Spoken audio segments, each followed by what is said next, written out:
Penyebar narasi dugaan ketidakandalan Rusia sebagai mitra dan sekutu adalah provokator.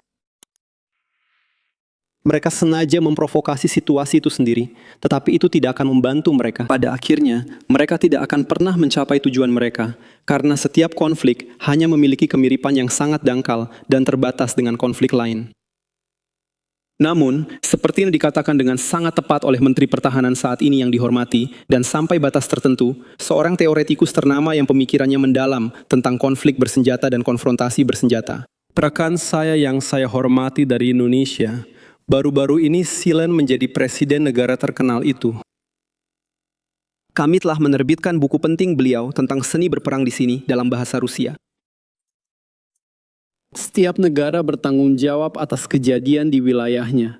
Terkait dapat atau tidaknya Rusia diandalkan sebagai sekutu, seperti telah disebutkan, penting bagi kita menunjukkan solidaritas lebih. Saat ini memang benar, tetapi dalam setiap kasus, semua konflik masih cukup unik.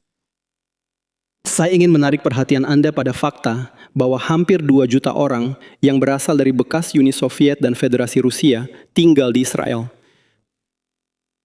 Sekarang, di sini hampir merupakan negara berbahasa Rusia. Kami selalu mempertimbangkan faktor ini dalam sejarah terbaru Rusia. Itu adalah poin mendasar pertama dan poin kedua.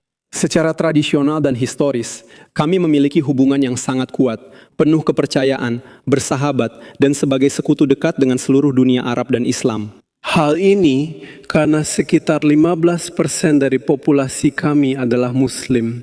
Itulah sebabnya saat ini kami menjadi anggota pengamat di Organisasi Kerjasama Islam. Anda tentu tahu ini faktor utama di sini.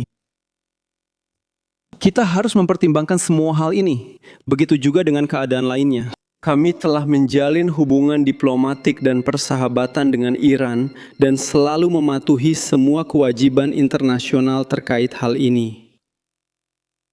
Situasi serupa juga terjadi pada hubungan Rusia dan Iran.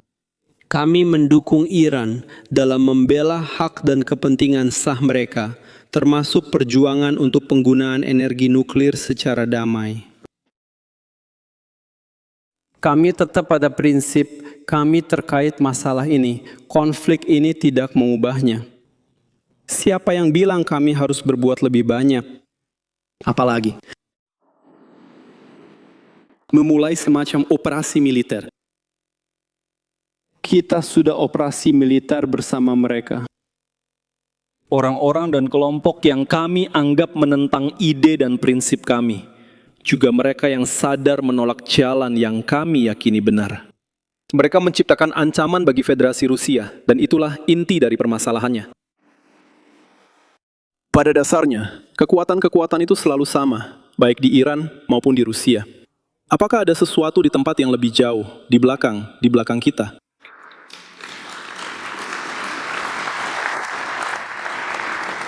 Mereka sebenarnya bukan di garis depan perjuangan. Tapi kita punya kewajiban dan memilih membela hak Iran atas penggunaan damai energi nuklir. Kita melakukannya tak hanya lewat kata, tapi juga tindakan. Apa maknanya bagi kita? Kita, meski situasi Iran sangat kompleks, membangun pembangkit listrik tenaga nuklir di Bushehr. Kami juga telah menandatangani kontrak pembangunan 2 reaktor nuklir baru. Dan kita harus mengakui bahwa, meskipun ada kompleksitas besar dalam situasi ini, dan banyak tantangan, serta segala sesuatu yang kita hadapi, proyek ini juga sebenarnya melibatkan tingkat bahaya nyata yang cukup besar bagi kita semua. Meski begitu, kami tetap melanjutkan pekerjaan dan belum mengevakuasi karyawan dari sana.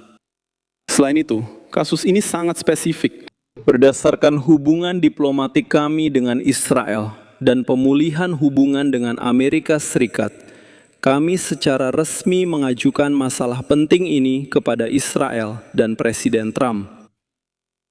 Kami menekankan bahwa kami menjalankan tugas di Iran sesuai keyakinan dan prinsip kami tentang hak Iran atas energi nuklir untuk tujuan damai. Berdasarkan prinsip dasar bahwa kami bertindak sesuai dengan norma internasional, kami meminta agar keamanan personel kami dijamin. Perdana Menteri Netanyahu menyatakan sepenuhnya setuju, dan Presiden Trump secara pribadi berjanji akan mendukung tuntutan sah kami. Menurut saya, itu bukan dukungan kepada Iran, tapi dukungan langsung. Sebelumnya, kami juga telah menyatakan sikap tegas di Perserikatan Bangsa-Bangsa. Namun, posisi kami juga di PBB. Saya sangat yakin sepenuhnya sesuai, baik dengan kepentingan nasional Iran maupun kepentingan negara Israel sendiri. Terima kasih, terima kasih.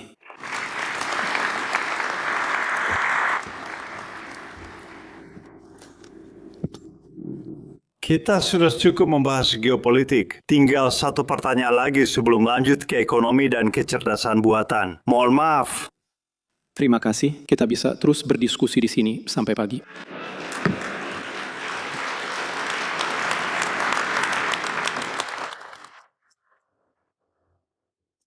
Tahun ini, forum ini bertepatan dengan perayaan peringatan 80 tahun kemenangan besar, yaitu kemenangan dalam Perang Dunia Kedua. Apakah Anda khawatir kita menuju Perang Dunia Ketiga? Ya, saya khawatir. Saya mengatakan ini tanpa ironi, tanpa bercanda. Tentu saja ada banyak potensi konflik dan itu sedang meningkat.